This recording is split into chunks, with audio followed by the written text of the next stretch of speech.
What story are we in? Does this life have a plot, and if so, how does it go? My name is Austin Habash, the founder of Think Catholic, and in this video we're going to go through that true story, which is ours. And to do so, we're going to utilize the acronym G.O.S.P.E.L. So G, God exists, O, our creation, S, sin, P, payment, E, Ecclesia, the church, and then L, the necessity of lifelong endurance. And so let us begin with G, God exists. Where did everything out here come from anyways? The man you bump into on the sidewalk says the Big Bang. Catholic priests have also said the same, especially the one who first formulated it. In 1927, Father George Lemaitre, a Catholic priest from Belgium, formulated what is commonly called the theory of the Big Bang. And in February 19, 1933, the New York Times depicted Albert Einstein with Father George Lemaitre at its center, and within it detailed that Einstein, after he heard Lemaitre detail his theory, said, "This is the most beautiful and satisfactory explanation of creation to which I have ever listened." Now, although no one needs to accept the theory, let us take it for granted, since most people do, and use it as our point of departure as we look into this true tale, which is ours. So the Big Bang, as commonly described, asserts that all time, space, and matter came into existence at a moment. Now, whatever can cause all time, space, and matter must itself exist outside of them. It cannot be bound by them or included within them. And so what do we call that which is not bound by time? Timeless or eternal? What do we call that which is not material? Immaterial. And immateriality can denote either the immaterial abstract, such as mathematics. So 2 + 2 would have equaled 4 before the universe existed. Had the universe never existed, that would still be true. Or it can be something immaterial spiritual, which can consider and compare abstract objects. But numbers don't create things, so this cause must be of the spiritual kind. Moreover, this cause must be the most powerful thing imaginable, because it created something out of nothing. Now, men, for example, could take furniture, they could turn it into postmodern art, but that's only because the furniture already exists. But whatever could take nothing, absolutely nothing, and draw out anything, that is the most powerful thing imaginable. And so whatever caused all time, space, and matter must itself be eternal, spiritual, and omnipotent. That's what we mean by the term God. Therefore, God exists. So in the beginning, we know God created, which brings us to our next letter in the acronym, which is O, our creation. And to tell that story, we're going to espouse another scientific theory, evolution. Not because one has to believe it, but because many people do, rightly or wrongly, and the Church has permitted the possibility of it. As it wrote in the encyclical Humani Generis, "Wherefore the magisterium of the Church does not forbid that the teaching of evolution be treated in accord with the present status of human disciplines, insofar, of course, that the inquiry is concerned with the origins of the human body as arising from already existing and living matter." So let's say over billions of years, God brought forth vegetation, animals, and from animals, God formed a body for man, but it was not man until God breathed a rational soul, informing the matter of our first parents. God made them not because he needed them, God needs nothing, but out of love, since love is willing the good of the other, and they were willed into existence, that they might enjoy him and love him in return. But to be capable of love requires the ability to choose not to. And so God gave them that choice. And that choice took the form of a tree and a prohibition, as he said, "Do not eat from the tree, for the day upon which you eat of it, you will surely die." That's Genesis 2:17, taking the plainest sense of Genesis. Now, at the time, man did not know death, since death would come precisely as a result of eating from the tree. He could live forever. And yet such was a supernatural gift, because considered merely as a man, Adam could have tripped, hit his head on a stone, and died, just like any of us. But he could not die, and this on account of a divine gift which he would keep, provided he could abstain from the tree. Which is kind of like if someone hands you a pin and says, "You can keep the pin, provided you don't take the cap off." If you take the cap off, what happens to the pin? It is lost, as justice demands. And if God is all good, then he must be all just. Which brings us to our next letter in the acronym, which is S, for sin. And so when Adam ate from the tree, he justly lost the gift of unending life. And because he no longer had it, he could not give it to his children, nor his children's children, all the way down to us today. That's why, given enough time, each one of us eventually dies. In addition to death, man also incurred a debt of infinite punishment. Now, at first glance, that seems wildly disproportionate to the crime. That's only if we consider the act in the abstract. If we consider the act as it actually occurred, with all of its relevant facets, including not only what was done, but who it was done to, then things begin to make a lot more sense. For example, if you hit your sibling on the shoulder, what civil penalty will you have? Likely none.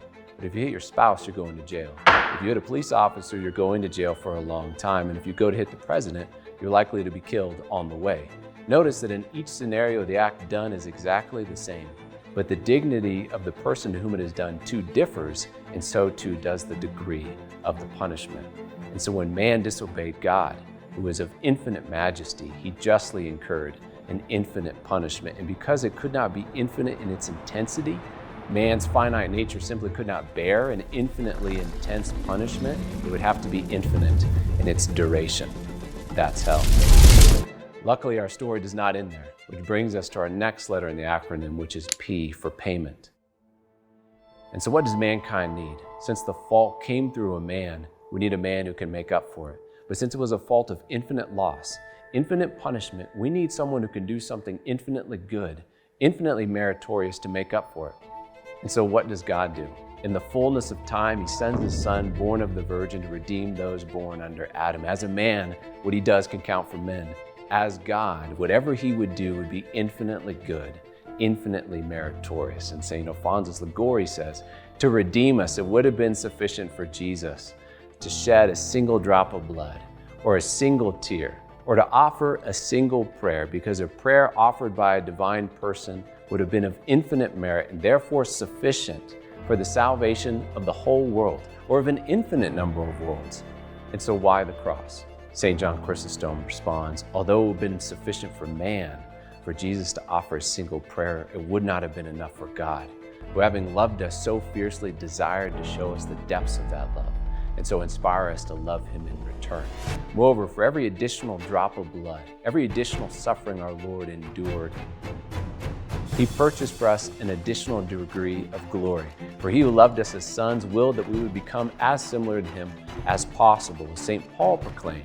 And we all, with unveiled face, beholding the glory of the Lord, are being transformed into that same image, from one degree of glory to another, for this comes from the Lord. And so Jesus came as a man full of sorrows, without a place to lie his head, betrayed by one whom he trusted, abandoned by the rest, rejected by the people he came to save, and finally murdered, hanging naked by the spikes in his hands between criminals, to show you and I that God is willing to do whatever it takes, even to suffer the most miserable death, to save us, so that when we look at a crucifix, we might say to ourselves, if God is willing to die for me, then the least I can do is live for him. Yet this act done by Jesus on the cross was not done by you and I. So how can it count for us as individuals bear the curse of Adam? Adam passed on his loss of life, both temporal and eternal, by inheritance. We received it along with our human nature by being born of him. So how in a similar way can we be born of Jesus' act on the cross and so inherit his merits? Which brings us to our next letter in the acronym E, Ecclesia. Jesus responds to our question in John 3:5, saying, truly, truly, I say to you, unless one is born of water and the Spirit, he cannot enter the kingdom of God. To understand this, think about if a man robbed a bank, carrying out the bags of money with his hands. There would be a sense in which he could say, it was my hands that took the money, but we're not going to throw his hands in jail. We're going to throw the whole body in jail. We're going to impute the crime to the whole person. In the same way, since Scripture says that Christ is the head of the body, which is the church, that's Colossians 1:18, then once baptized into his body, by becoming members of his body, then his merits can count for us. Which is why, again, Jesus is so urgent, exhorting us to baptism, saying again, unless one is born of water and the Spirit, he cannot enter the kingdom of God. And St. Paul says in Galatians 3:27, as many of you as have been baptized into Christ, you have put on Christ. However, after one is baptized, having received grace, they must persevere in that grace, which brings us to the last letter in our acronym L, the necessity of lifelong endurance.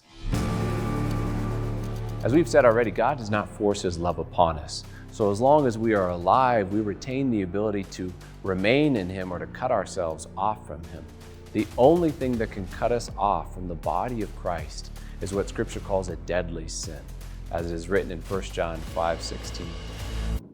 If anyone sees his brother committing a sin that is not deadly, let him pray to God. God will heal him for a sin that is not deadly. There is deadly sin of which I do not tell you to pray for. What is deadly sin? Our Lord tells us in His dialogue in Matthew 19 with the young rich ruler. The young rich ruler comes up to Jesus and says, "What good thing must I do to inherit eternal life?" Jesus says, "If you would enter into life, keep the commandments." And so if one has broken one of the 10 commandments, which would be grievous matter, which he knew was wrong and he freely chose that wrong, at that moment he cuts himself off from the body of Christ. What dies in a deadly sin is not the body, it's one's place in the body of Christ.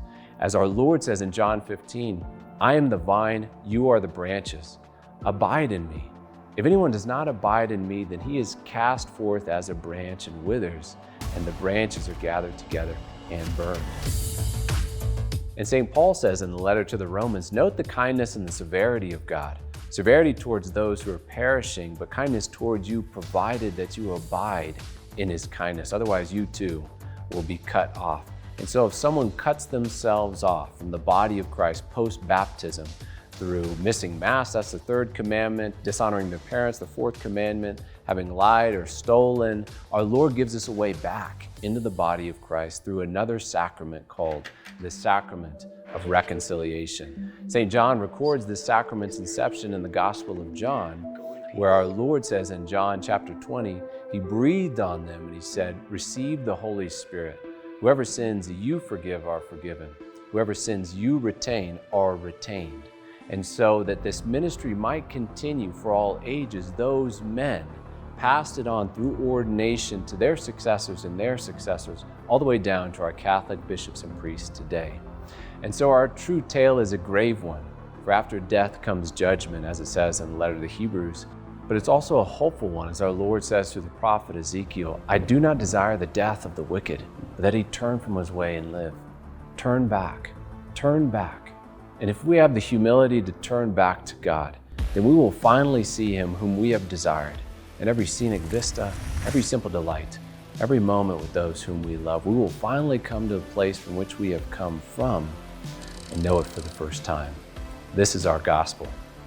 Again, my name is Austin Habash with Think Catholic. I pray that this gospel is a blessing to you and through you, a blessing to others. May God be with you.